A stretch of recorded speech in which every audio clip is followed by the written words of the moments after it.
tricks on you. We're guys. here to interview you. Well, Gotcha. Josh invited. Yes. So thank you so much for this was last minute because Vanessa actually called me for a service. She's like, "Hey, I miss you, friend. Yeah. But here's what I got going on. I have an event coming up in December and she'll tell us all about it." Mhm. But I was like, we just started a podcast. You want to be on the podcast? And she's like, I'm down. Sure. So here we are. He gave me the little info. I was like, sign me up. So. Hell yeah. So with that said, again, thank you so much for being on our podcast. Yes. You are Thank the you for second having me, guest. guys. Yes, we are excited. And we'll just kick it off with who the hell is Vanessa? Who are you? So, I don't know you. Who are you? Okay, so many people can know me from like Yoga with V through yoga or either piano. So either or. But I am a piano teacher in the afternoon. Well, basically kind of full time. And then I'm also a private yoga instructor too as well. And I do all my clients in the morning. So morning yoga, evening, afternoon piano teacher. So How long you been doing that? I've been in piano since I was 6. And then I've been teaching. I was in a band. I was in piano since I was 6. And then I stopped around 18. And then I went to Q Productions to just try to compose or record some stuff. And then I got signed to a girl band at like 18, 19. So we traveled for like 2 years. No way. Yeah. And then I realized I didn't like the what kind music. of band? What kind of girl band? It was an all-girl Latin pop fusion band. Oh, hell yeah. Or is it on YouTube? Yeah. Can people go look? Yeah. Go check it out. Yeah. Go check They're La Conquista, cool girls. Love them all. Wait, you and La La Conquista. Yeah. What the hell? But I was a keyboard player. So going to holy like shit. a classical pianist to a key, like that wasn't, it was different. Mhm. But it was also something I had loved doing since I was a little girl. So of course I was not going to take that. Like I wasn't going to say no to that. So we toured for about 1.5 years. And then I was like, I don't like the music business at all. Very cutthroat. It's not my cup of tea. And so I left that. And then a little bit shortly after that, I started teaching piano with my friend Ceci, who was a bass player from La Conquista. She had a Chica's Rock music camp. And it was to more so like empower little girls to be, you don't have to look a certain way, dress a certain way, to be a musician and have a passion for music. So I was a teacher, piano instructor there for many years. And then I did that. Then my wrist gave out on me. So then that's where, from overdoing, I guess you could say, but I was a trained classical pianist. So that messed up my wrist, which was not fun. I was a little upset because I'm very like passionate, like that's all I did. And so for it to just be gone and overnight, like 20 something years of hard work, and it's just gone. Yeah. And so I went about it more like the holistic way. And I was like, okay, well, let me get into yoga. And I taught myself for about 1.5 years. Really? And then, I lived out in Hawaii. So I taught myself at the beaches, and with the hours of practicing that I would take with piano, I would take it with yoga. So like the physical practice was more like a form of meditation for me. Okay. So then I came back to Texas and I just got my certification in Austin, and Yoga with V came. Really? So That's an interesting, kind of like introduction to you and the passions that you have. I know our previous guest, his was music and film. And you came to us as well with 2 in the up front, which is yoga and music, or piano particularly. So with that said, tell me about yoga, because you said you transitioned from, the musical industry, and why not running? Why not strength training? Why was it yoga that resonated with you? Well, at that time, that's when Instagram was taking off. And to me, music is, you create and compose music, and it's art without having to say a word. It's just your music, your fingers playing, and it tells a story. With that, with yoga, I saw the body flowing with breath and movement, and it just looked amazing, and it just captivated me. And I'm like, this is like piano. Like it's saying, the women are not saying a word, but it looks so captivating and graceful and beautiful. And I not even knowing the benefits at the end, but I just fell in love with it. And I just loved it. It was just like, thank God for yoga at that time. Cause But so that's how I started getting into it. I saw it as a form of art. And then eventually healing, in a sense. Yeah, it was a lot of inner spiritual growth. And then a little bit shortly after, I got my children's yoga certification. I was interested in with children on the spectrum and things like that. So maybe 2 years later, I got my children's yoga certification. Last year, I got my prenatal and postnatal certification. And now I'm getting I just signed up for my trauma-informed yoga, PTSD and trauma. Yeah. Mm-hmm. That is so cool. Yeah. I don't think when you're in something, you never stop evolving. Like you can't stay stagnant. It's like boring. Yeah. I don't know how people do that, but I can't stay just in one level. We like to level up. Yeah. But a lot of people can get stuck in that just due to situation or circumstance or something like that. Yeah.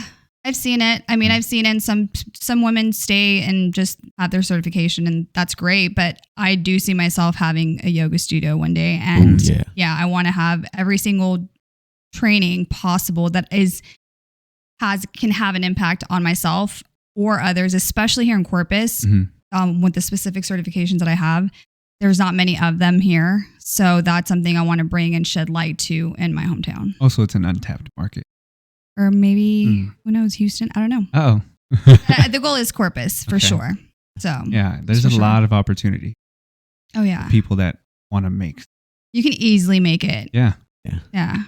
So there was a lot of time in my life where I thought like I just didn't try things because I felt like the city, just the culture, you know what I mean? It's more of the people that you hang around with, but a lot of the people here just like don't seem to want to do much more. They're kind of just okay with this.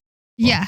And that's why I see like a lot of people that were high achievers, they would leave. I mean, you were in Hawaii, Austin. Well, see, I traveled. So that was my thing. So in my 20s, I still went out and did my thing, you know, but in my 20s and 30s, like I traveled, it became kind of addicting. Yeah. So I got to see fast pace. I got to live in California and San Francisco for a while, Washington, Hawaii. So I got to see different things and the way people moved and the way people did things. And that changes your perspective. And I'm like, why isn't this not happening in Corpus? Why is there no paddleboard? Why is that? You know, when I first came home, I'm like, what? Yeah. So I just would make calls and then make things happen. Yeah. Really easy, but just people tend to. At the end of the day, it just boils down to doing it, right? Just doing the thing. Doing the actions. You guys are going to hear me say that all. Just doing the thing. I know, but there was something to I've heard a phrase somewhere recently. It said small town mindset. Yeah. Where everyone is just like content, complacent, and they're like, this is how things have always been done. And, it's okay. You don't have to do anything more and just chill. Yeah. But as your experience was, you got exposed to a variety of different environments, different cities, and that you came back and then you were like, what's up, Corpus? Like, where y'all at? So, what's going on here? There wasn't when I came, there wasn't a yoga community. So I had to make, I remember coming and just having to, so people, you go to my Instagram and people would see my stuff, and I would teach start at Golds and certain, studios, and they would be so intimidated, but they would compare. And I'm like, why are you comparing my practice? I've been in it for years. Yeah. So the physical practice, they're like, well, I'm not that flexible, et cetera, et cetera. So it was very hard to get people in my classes in the beginning.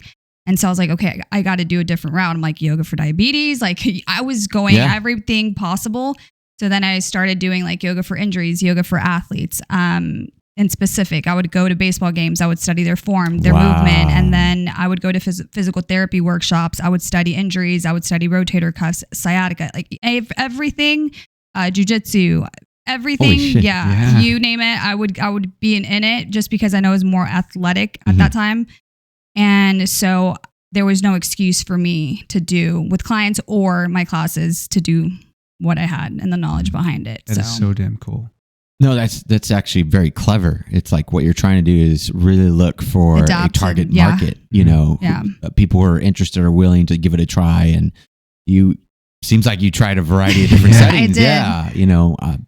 That's what I do in nutrition. It's like, all right, and also it changes too. Yeah. Like over time, like at certain points, people are interested, and then that same subset is just no longer interested. And this new subset comes out and they're like, we're ready. We're ready for whatever it is. Yeah. So cool. So it's Yoga with V is like your official is it just your personal brand? Is it a company? Tell us about that. Honestly, I don't. It is. It is my brand with yoga as far as everything, as that aspect of everything.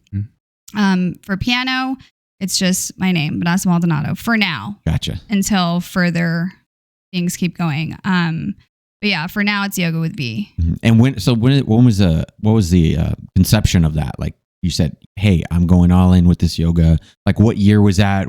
Where were you in life? Like tell us a little bit about that. So I love reading books. So I read this book called The One Thing. Okay. And I was actually flying from California back to Texas, and I read it on that one flight. I was so hooked. Yeah, I highly recommend that book. I've heard of it. And it was basically saying you have to, if you want to succeed at something, you have to give it your 100%. And at that time I was piano teaching at Chica's Rock, and it was taking me away from really putting my all of everything into yoga. So I had let my friend Sassy know. I was like, hey, this is my last semester. And this is around 2018. Okay. This is my last semester. I'm going to go ahead and try, because it was all evening classes and I really wanted to just go hard on it. And then, so I started Freedom Fitness. They matched what I had asked to pay, and they allowed me to do, they're like, you can teach however you want, whatever. I basically had the upper hand, which I loved. And I started with 2 classes. So I left Chica's Rock, started at Freedom, started with 2 classes. Within a period of 10 months, I had both of Freedom, Saratoga, and the one in the mall. And then it was about 13 classes within a period of 10 months that I was teaching. Shit. And then 2 extra ones at Portland. So total weekly was 15 by the end of 10 months. It's insane. It is. And I don't know how I was doing it. And now I don't know how I would do it. I don't think I would. But the loyalty, and that's because another gym had closed down, which y'all probably know the gym, but it had closed down. So all the yoga instructors came and they didn't hire not one of them because of the loyalty from all my classes. And when people just wouldn't go to at all. And I'm like, a sub. But they never hired anybody. So the loyalty was real with every single one of my students. So I loved that and I appreciated that. And then the pandemic hit. That's how that turned into. I kind of want to go back a little bit. So you said you did piano for pretty much your whole life, right? And then you said something happened with your wrist. Your wrist just gave out, or you had carpal tunnel. Did you have to get surgery? No. See, that's like my fear is like doing surgeries or steroid shots, and more like the holistic. I'll do something more natural until the extent, until it gets extreme. And then if that, and until then I'll do whatever. And it was just as little as stretching the wrist and strengthening your fingers and wrist and being mindful of a lot of things that could have gone a long way. So now it's cool because I get to teach that with my piano kids. Okay. So it's like a preventative measure. Yes. In a sense. Yes. That I wasn't aware of. I didn't have those tools when I was a little kid. So now I'm able to be like, okay, finger break, let's stretch out. I'm able to do that with them now. So it benefits. You got a nugget. Yeah. Kind of incorporating that into piano. So like cool. that. That's clever. So. Okay. So, obviously the antithesis or the main central point here on Overcome Podcast is recall a time in your life, and it could be personal, business, relationship, that you felt you were at your lowest moment in your entire life. You don't have to explain exactly the details of it, but just how are you feeling? What was your outlook at the time? And what was the main nugget that you told yourself or someone told you, hey, the only way you can make it out is XYZ? Tell us a little bit about that.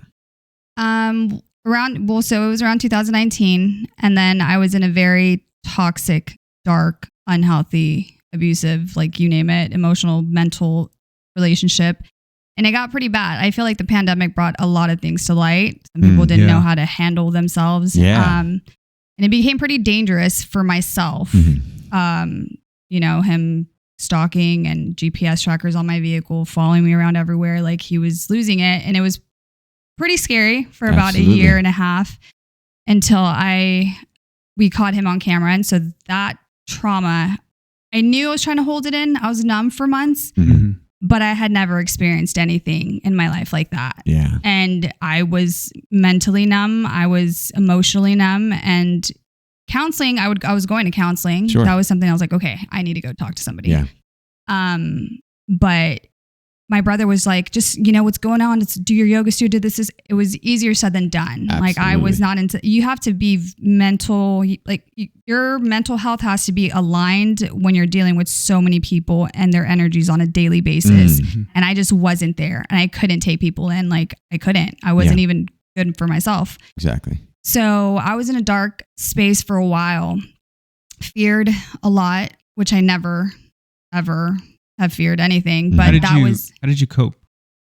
I coped with counseling, sometimes twice a week, family, a lot of family time. And then there was I got this one call from one of my close friends.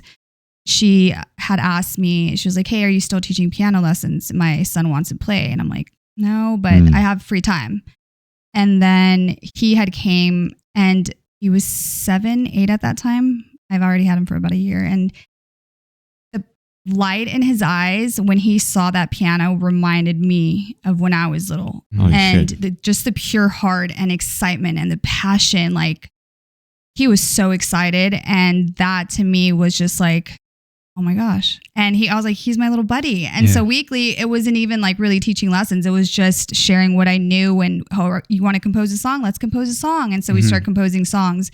And so she would post videos of him on social media. And then that slowly started coming into the play where parents started reaching out to me while this was going on. And I started teaching piano. So it was kind of like I feel like God kind of led me back to like the music therapy since I was like 6 years old. Yes. And I didn't see it until recently. And I'm like, oh my gosh, it was music therapy the whole time. Yeah. And now it's just working with children. They have such a pure heart and just so much joy and happy that it's just, I love working with kids. So that was one of my main things. I feel like that little boy saved me from a very dark time. And he doesn't even know it. Which is the wild. But he's an amazing musician, pianist. Like, he's a little music prodigy, and and so I started the Christmas recitals and all that stuff. That is so cool. That's a powerful story. That is a powerful especially story. How it was again got reconnected. It went back to the main source of like the first passion. And so it may be hard to describe, but how would you explain it in terms of that way out? Was it a distraction? Was it just changing your perception again? Like, how did the boy exactly in the experience with helping him out get you out of that dark place exactly? Well, I think it's more so the way children are. I think it was just a passion I love somebody like with a passion. And so talking to him, he was like an old soul. He's 8, but he was talking about composing and this and that, and that's something that I used to do and I hadn't done. Okay. And I hadn't touched the piano too in the pandemic either. So when I did with him, it was just so much fun. And he even started playing music for his mom, and this song's for my mom, and little things like that. It was a breath of fresh air. Okay. It got me mentally out of thinking of stuff. And I mean, trauma never technically leaves the body. It's never going to leave your body, but it's how you cope with it. Yes. And it's also how you can control it and things like that and certain things. So that helped a lot. And working with children in the piano was just, now it's like, it's different light. It brought me back to light. So I loved it. But it was also too a bunch of self-work too, though. Absolutely. That I did. So. Okay. So, these 2 questions we talked about earlier. The first one was, what do you enjoy most about yoga? And then if you also want to touch a little bit on piano as well, what really gets you going? I love the process. Okay. So if I have a yoga client and I see he has I'm very specific on each client that I have. So if they have a specific goal in mind and they achieve it, and it's just seeing them in the process, the strength that they build up, the self-awareness, the inner work that they're doing is just an amazing thing. And then piano is the same thing. So I get kind of sad when I do the recitals because I'm like, no, now what? Because I love seeing them get frustrated on the piano. I love seeing them like breathe, take a break. Let's get off the piano for a bit. And, I love the process of things. Yeah. And I don't think that gets shared enough. Mm-hmm. So that's something I love because it is a one-on-one, but I love seeing people grow and evolve into something that I'm serving them with, So that's one of my main things. And that goes for both of it.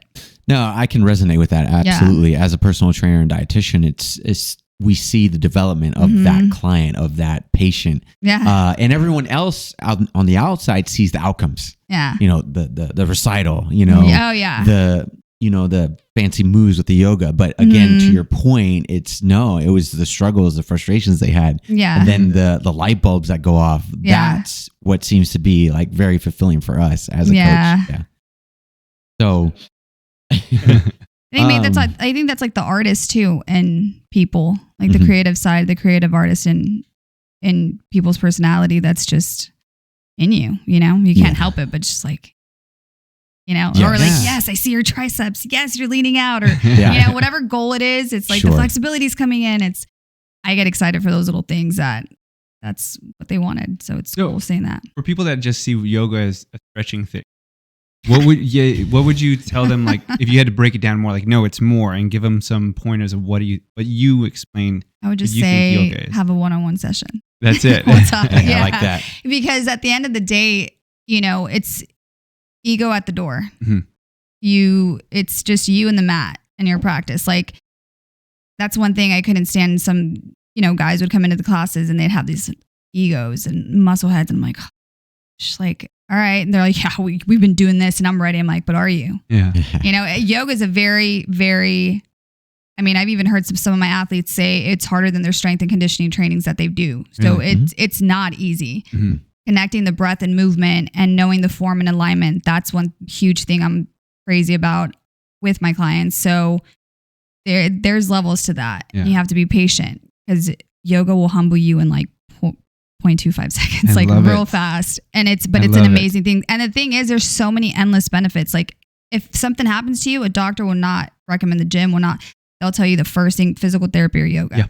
So it's just so beneficial for long term. Mm-hmm. That's also one of the main things too. So yeah. When I was 22, 101. That's a great nugget. Yeah. When I was 22, I had purchased P90X, right? And they have like 12 DVDs. Oh gosh. And for some reason, one day I had done all the strength training, yada yada, and then finally I came to the yoga disc, and I was like, I'm gonna see what this is all about. Put it in the DVD, and then I pressed play. And the first thing I noticed was that it was an hour and 30 minutes. Yes. And I was like, what is that all about? It's just stretching, right?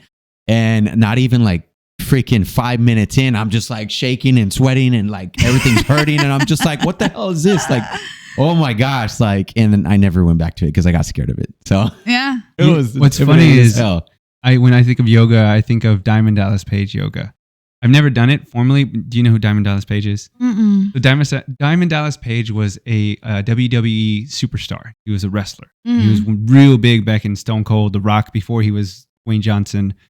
And he did something traumatic to his back, and he was all kinds of jacked up. And all his friends, because of being in the industry, they were hooked on pain medications and doing all these kinds of drugs and drinking all the time. He started yoga, and he fixed himself. And he started Diamond Dallas Page yoga, and it was like, let's get started, bang! And he did his like little thing, and it became big. And he had several people have these big stories, like these guy couldn't walk, those double canes.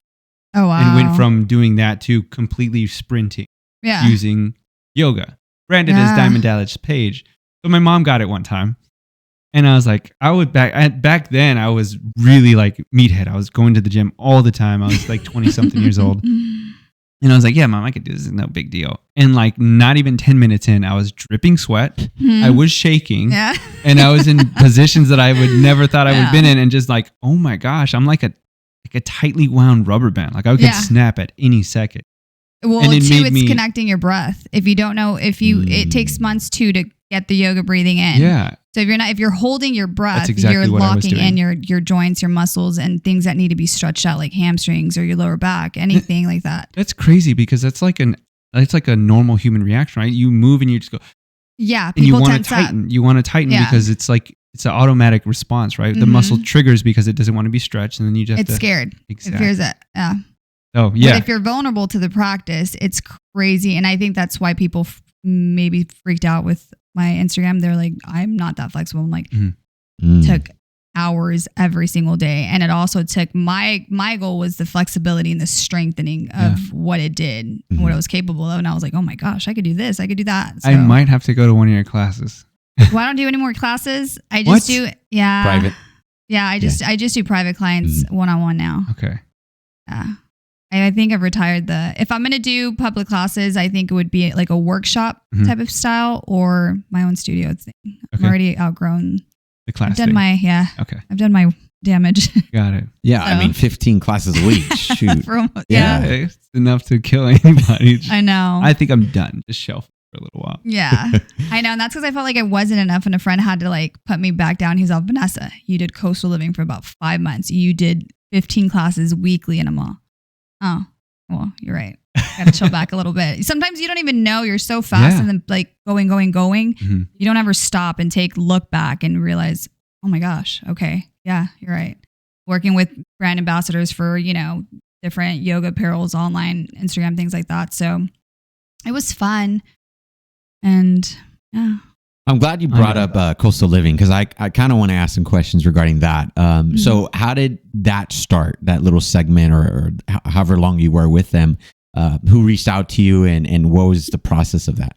Well, me and Clarissa were really good friends musically too. We've known each other forever. And then once it was barely about to air, she was like, hey, we're going to do like Wellness Wednesdays or, we would need yoga. Well, then people really started liking the yoga. And then we started bringing in like yoga for sciatica and stress and grounding or core, yoga core. And we would bring different things, like like different things and stuff in classes that I would normally do or studied for. I would do. And the cool thing was like Mac was older. He was already like in his 60s. So we had an older generation. Then we had Clarissa and the Jocelyn. So it was so much fun on set. For the people that don't know who you're talking about or what you're talking about, what's Coastal Living and who is Clarissa? Coastal Living is a local show. And I believe they go around everything, showing everything, like to the food, to people, to what's new, what's happening in town, what events are happening. Yeah, it's a really cool. Surprised I don't know about it. What? I've never heard of it. He lived under a rock. I did. I mean, I didn't watch TV either, but. And I didn't have Facebook which is where everybody their gospel. Yeah, and then Mac, he used to work there too, but he was a weather man, and then he went into Coastal Living for a while to help, and it was just fun. It was so much fun being on set. I like doing that kind of stuff. How long did you do that for? I did for several months, like about 5 months. And how often were like the shows, at least with the Wellness Wednesdays with you? I probably did like I would say maybe 10. I have like 6, but I didn't record the other ones. Like I didn't grasp the other ones that we did. Sure. But yeah, it was so much fun. Yeah. Especially getting to share it with like my girlfriends and, giving the feedback to people on yoga, just bringing light to that. So tell us a funny or strange or the weirdest story revolving around yoga, if you have one. You have to have one. Funny one? Funny, weirdest, anything. Oh my gosh. Funny one. Or a memorable one. One that sticks out to you, whether it was a private client or a group class. I mean, it could be as simple as you were just late. I don't know. I really didn't have. Oh, I think this was like, well, no, I mean, I don't think it was funny. Okay, so a lot of this, I don't like women that are very like catty. That's not my cup of tea. That's not my thing. So my class would be before, and it would be power core. So guys would also be in that class. Okay.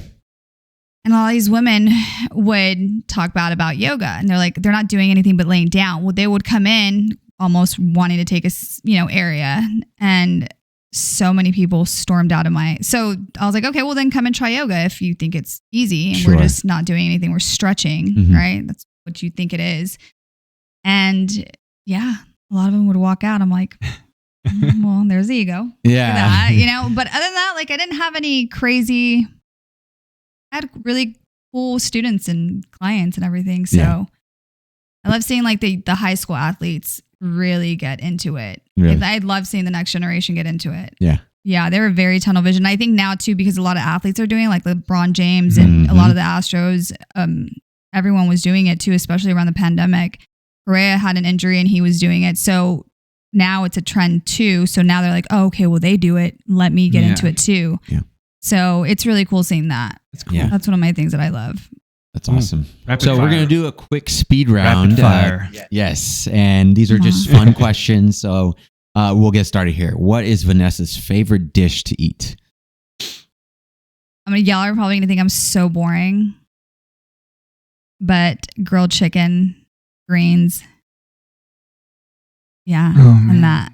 Okay. Tell us why. I don't know. It's just. What gets you fired up about it's so chicken and simple? greens? It's so simple. And like, my sister was like, why don't you cook? I'm like, I'm not a cook. I like clean meals. Mm-hmm. Don't get me wrong. I can eat heavy, but it's not like once I started doing yoga, like my body started rejecting everything. Right? A lot of sugar, a lot of dairy. So I was like, no, but yeah, it's super simple. You're such a good chicken, spokesperson for lemon pepper chicken, asparagus. yoga. Like I'm like, I want to do yoga now.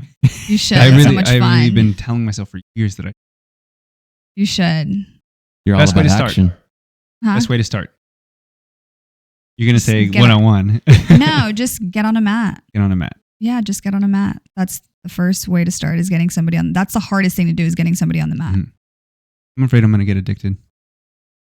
It's, yeah. I'm sure it's addicting. Yeah, Once it you're like, is. Shit. People would go crazy. If I would miss a class or if I was sick, they would lose it. Get super crazy. I'm like, oh, yogis are a little crazier. Yeah. than we thought. What's your favorite hobby outside of your occupation? Besides piano and yoga? Quality time with my family. Awesome. I think when you're like you're so busy, it's like you just want to like disconnect and have like that one-on-one time with my nieces. That's like my favorite thing, hanging out with my nieces and my sister, my brother, any chance we get to hang out. Yeah. That's absolutely. like my thing. Oh. So if Vanessa had $1 million to spare right now, what would she do with it? What would I do with it? Mm-hmm. I don't know. State-of-the-art yoga facility. No? No? No, I feel like I would probably go like to Mexico and help some of the children there that are like behind on a lot of things. Okay. My family we have property in Mexico, so it's like, and my cousin talking to her, she like really talks about how they don't really have anything for school. So I think I would probably do some type of foundation out there to help the third, like, just other countries to help out with that. Because I feel like I can personally do my own yoga studio, work for my yoga studio. Yeah. So there's more people that are more, unfortunate. So I'd probably do that for sure. Okay. And if you didn't pursue piano or yoga, where would Vanessa be? What would she be doing? I don't even know. Good answer. Right? No, I don't know. That person doesn't even exist. Because I'm one of those that I'm like, if God gave you a talent, you are here on earth to use it and to serve others with it and to use it to the best of your ability. Mm-hmm. So, and I never saw myself being a nurse. I don't even want it. Like, I just want to do something that I'm passionate into. Mm-hmm. So since I was a little girl, music was everything to me. So that's why I'm like, man, I always say that I'm just super humble and grateful that I was able to have a passion because not everybody does. Yeah. So, but I don't know what I think I'd probably working with children somehow. Yeah. Okay. Yeah. I love working with children. So something in that, I just don't know what. Yeah. Oh. And so you've been a lot of places, right? More than the people that we've.